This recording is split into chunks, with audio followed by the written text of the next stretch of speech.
कर रहा है अखबार। सिर्फ बीएड लिखना सही नहीं है, बीएड बेरोजगार पूरी बात लिखिए ना। अब तक राज्य में 6 लाख नए बीएड बेरोजगार जो है तैयार हो चुके हैं। सरकार की मशीनरी जो है धड़ाधड़ काम कर रही है, बराबर प्रिंटिंग प्रेस चल रही है। कैसे हो सभी प्यारे प्यारे छात्रों, आप सबका स्वागत है आपके अपने चैनल टीचर्स अड्डा पर। मैं हूं आयुष चौहान। किसी एक छोटे से व्यंग का, यानी कि किसी एक छोटी सी सरकास्टिक वीडियो का क्या इंपैक्ट हो सकता है और उससे क्या चेंजेस आ सकते हैं, तो सोशल मीडिया की ताकत को मैं आप लोगों को समझाता हूं। उत्तर प्रदेश में कुछ दिन पहले जो है हर जगह के स्कूल्स का डेटा मंगवाया गया था, जहां पर 50 से कम छात्र थे एक स्कूल में एडमिशन्स। तो वहां पर उन स्कूलों का डेटा मंगवाया गया था और तैयारी थी पूरा मर्जर करने की। ये हर व्यक्ति को ये बात पता है, शिक्षा विभाग के जो लोग काम कर रहे हैं फिलहाल उन सबको भी ये बात पता है। ये बात भीतर खाने चल रही थी कि इन स्कूलों को मर्ज करके दूसरे स्कूलों में मिला देंगे। इन स्कूलों में 27,000 स्कूलों में लगभग 1,40,000 जो अध्यापक है वो काम भी कर रहे हैं। वो पद कल को, अभी तक जब तक वो लोग रहेंगे तब तक तो नौकरियां चलती, जब स्कूल ही मर्ज हो जाते तो फिर उन टीचरों की भी जरूरत ना पड़ती, यानी कि जब उनका कार्यकाल खत्म होता तो नई भर्तियां भी ना होती। तो ये एक छोटी सी वीडियो मैंने 3 हफ्ते पहले बनाई थी, जब ये मुद्दा उठा था।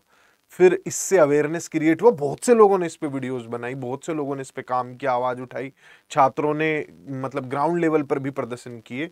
और उन सब चीजों से आज आप लोगों की जीत हुई है कि शिक्षा विभाग ने इस पे यू टर्न ले लिया है। और जो डीजी है, महानिदेशक जो हैं कंचन वर्मा जी, अब उनका ये कहना है कि ऐसा कोई भी हमारा प्लान नहीं है। हालांकि बहुत से राज्यों में, उड़ीसा में भी स्कूल्स बंद हुए हैं और करते भी रहते हैं ये लोग। ये परमानेंट पोस्ट्स को भी खत्म करते रहते हैं। इन स्कूलों की परमानेंट पोस्ट को भी खत्म किया जा सकता है। ये ना कहने लगे कल को कि यहाँ तो 50 ही छात्र हैं, 2 ही टीचरों की जरूरत पड़ेगी, 8-8 टीचर की जरूरत ही नहीं है। ये नहीं सोचेंगे कि वो स्कूल्स में एडमिशन कम क्यों हुए, उस चीज पे कभी चर्चा नहीं होगी। फिलहाल की स्थिति ये है। खैर, ये एक छोटी सी खुशी है और छात्रों की अवेयरनेस से ऐसा हुआ। इस पे मायावती का भी ट्वीट आया, मायावती जी का भी ट्वीट आया और भाई केजरीवाल जी का भी ट्वीट आया। इस पे जो है प्रियंका गांधी ने भी ट्वीट किया। इस पे बहुत बड़ी बड़ी हस्तियों ने ट्वीट किया। चीजें लाइमलाइट में आई कि उत्तर प्रदेश में जो है अब स्कूल नहीं सरकारी ठेके खुलेंगे। इस तरीके की बहुत सारी चीजें जो है न्यूज में वायरल हुई, जहां से जाकर ये फाइनली ने बंद कर दिया गया। अब आगे का स्टेप, आगे क्या हो रहा है वो देखो। 6 लाख नए बीएड बेरोजगार। अब ये सही शब्द इस्तेमाल कर रहा है अखबार।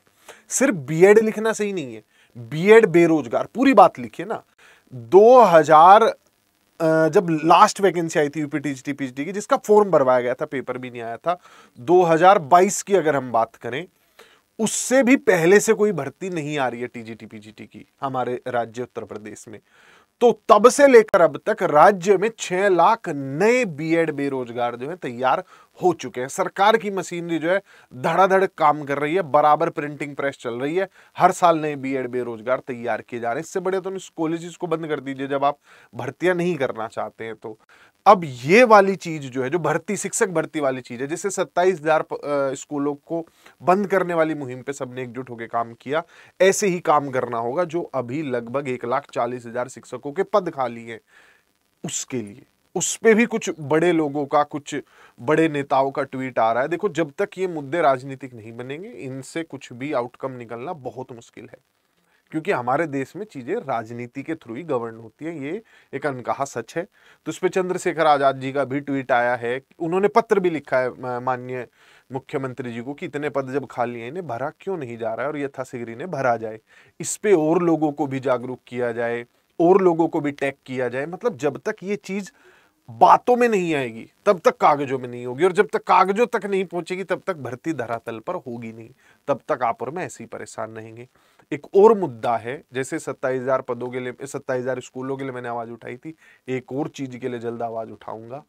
चैनल पर बने रहना, सब्सक्राइब कर लो, बहुत जरूरी चीज है। वो क्या होगा वो एक आप लोगों के लिए अलग वीडियो आएगी। उसके लिए मैं पहले सारा डेटा कलेक्ट कर लेना चाहता हूं कि हम सरकार की जवाबदेही कैसे तय कर सकते हैं, फिर बात करेंगे कि क्या पक्ष है सरकार का उस चीज को लेकर। तब तक के लिए चैनल को सब्सक्राइब करके इस वीडियो को ज्यादा से ज्यादा लोगों तक पहुंचाओ। एक पॉजिटिविटी का मैसेज जाएगी, हाँ भाई सरकार डरती भी है, जब कोई चीज लाइमलाइट में आती है तो ये घबरा कर पीछे भी हटते हैं। Bye bye, take care.